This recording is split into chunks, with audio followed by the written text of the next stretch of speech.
applause and bashing on Twitter as transgender woman wins female cycling world championship. Oh, what a freaking thought. Hashtag stunning and brave. Canadian Rachel McKinnon finished ahead of the field at the women's sprint 35 to 39 age bracket at the World Cycling Championship on Sunday. Many have praised her achievement, but some say it was cheating because she was born a male. I mean, I just, like, she might have the hormone of the gods. Amen. But, you know. Yeah. Now, here's the thing. When you transition, they do give you estrogen. They do lower your testosterone. But this almost always happens after puberty. So you still have all the benefit of the years you were a man, all that muscle mass you grew during puberty. Even if you take estrogen, you're not going to lose that muscle mass. I mean, this has been proven. Like, I remember when Ronda Rousey, she was a UFC female fighter, she was going to fight this trans woman who, her arms, the trans woman's arms, were like twice as big as Ronda Rousey's. Because, of course, she was a man during puberty, got all big and bulky, and then transitioned afterwards. Like, this is the future of female sports. And honestly, this isn't a bad thing. Female sports are terrible. The reason why no one wants to watch female sports is because women literally perform at the level of 14-year-old boys. Like, and boys start puberty at 13.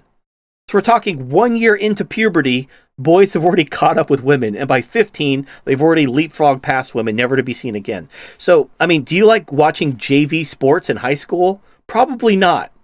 You probably think JV sports are fucking boring because these aren't peak athletes. They're just junior varsity kids. Well, that's female athletics right there, because 15-year-old boys outperform grown championship women. And this isn't me talking out of my ass. They've done, like, these soccer teams. Female soccer teams have competed against 15-year-old boys and lost. In fact, the best one I've seen is the world champion female soccer team. Like, the best female soccer team in the world. They still lost to the boys, but they lost 7-2. They at least scored 2 goals before they lost to 15-year-old boys, so that's something. The rest of them, they get blown out. And I remember when I was in high school, my PE class, we would compete against the girls' varsity volleyball team when it was volleyball season, and we would kick their asses. We were kids in a PE class. We weren't even, like, practicing. We weren't even trying. And we would beat the girls' varsity team's ass every time.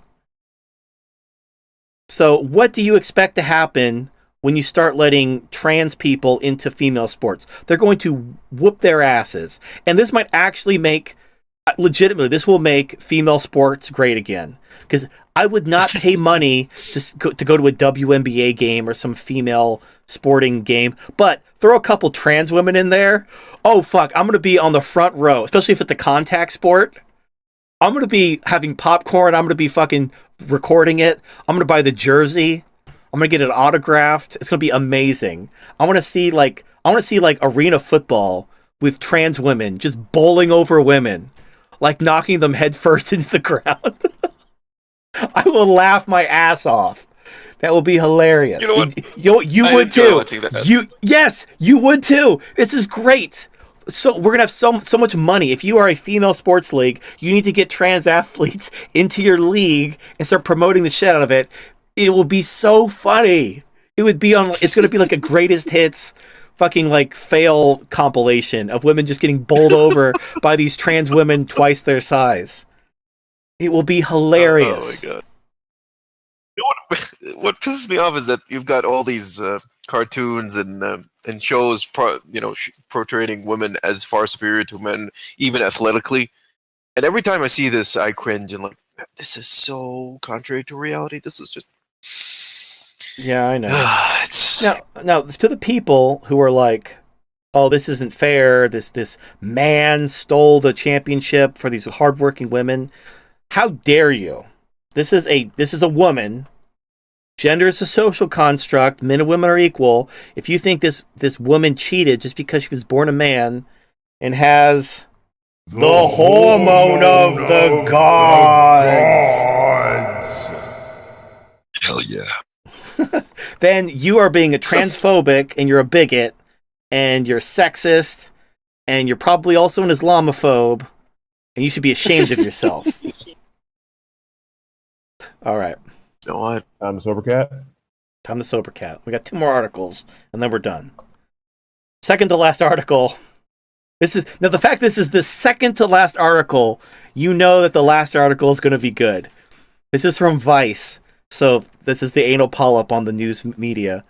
But okay, like I called this, I didn't even think I was predicting the future. Remember, like, they were talking about how, you know, after Wonder Woman came out, they're like, oh, when are there going to be, like, a Wonder Woman of color? And I predicted there's going to be Wonder Woman, there's going to be, like, a Down syndrome, retarded, midget, left-handed Eskimo Wonder Woman that's got, like, all kinds of shit fucked up, and she's going to be the new face of Wonder Woman, because the more oppressed you are, everything. We now have a trans-disabled black teen model. Kill me. Yeah. Yeah. We have it's a male in a wheelchair with, it looks like curtains on her head and glitter on her body, and she's got a blanket and she's in a wheelchair. She's like the Professor X of drag queens. Speaking of professors, if I could do Professor Farnsworth's voice, I would say, I don't want to live on this planet anymore. Right. It's apparently she is a model. What? Modeling what? Wheelchairs? What are you modeling? Like, they show these pictures of this person, this individual who's a trans disabled teen model. What are they modeling? What product are you going to model with this chair? The chair. Be a wheelchair model. I think. Like, look at my wheelchair. It's so perfect. Mobility scooter. Depends. They could be a Depends model. Think about it. I don't know. Yes. Well, This is so. Uncle Ruckus. I don't know. It's so dumb. Like, have they done any modeling work? They've been signed with an elite model management, I guess, from their Instagram. This is virtue signaling. They're being like, oh, look, she's so oppressed. Again, like, this person has no modeling chops. What are they modeling? They're wearing fucking curtains on their head. That's not even a wig. That is not even a wig. Look. That's not a wig. That is, like, what is that? A tutu? A skirt? You're wearing a skirt on your head? That's not a wig. What's going on? Looks like a gigantic jellyfish for me. It's like a skirt. She's wearing a skirt on her head, and that's her wig, and she's got glitter on her skin, and she's got a blanket. But yeah, a necklace and a nose ring. You know, the essentials. But there's not going to be any modeling. You're not going to see this in a fucking fashion catalog. It's just not going to happen. This is virtue signaling so that they can get some free publicity with this article. But this is just, it's so dumb. It's so dumb. Oh, that apparently that's their hair without the skirt. So apparently it's just like putting a lot of glitter on your face. That's what being trans means when you're black, is just putting glitter on your face. I don't know. 33,000 followers. Yeah. Kill me now. Well, kill me now. Look, yeah, the cringe is real. The cringe is very real. Tryna go out, get a lady every single day. If she ain't getting freaky, get up out my way. Imagine owning the greatest love songs of all time, presenting the latest album from Shameless Dab, The Book of Shame, Thirsty, featuring such timeless classics as Rashida Jones, Tinashe, Jeanette McCurdy, Megan Fox, Stacey Dash, and many more. Car note, need a rich nigga, she done tryna waste time. Niggas still in love cause they